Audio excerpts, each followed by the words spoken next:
சரவணனை பத்தி உங்க எல்லாரையும் விட எனக்கு தான் நல்லா தெரியும்.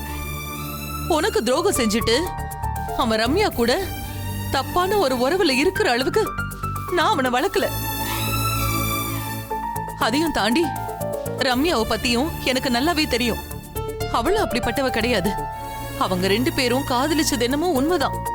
ஆனா பொண்ண கல்யாணம் பண்ணிக்கிட்டதுக்கு அப்புறம் அவங்க 2 பேர் மனசுலயும் அப்படி எந்த ஒரு தப்பான எண்ணமும் வந்ததில்ல.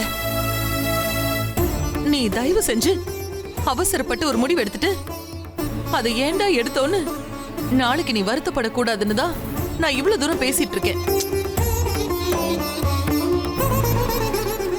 இத பாரு ஈஸ்வரி, நடந்தது எல்லாத்தையும் மறந்துருமா. நீ திரும்ப சரவண கூட சேர்ந்து வாழணும். ஈஸ்வரி, நீதாம்மா என் வீட்டு மருமக.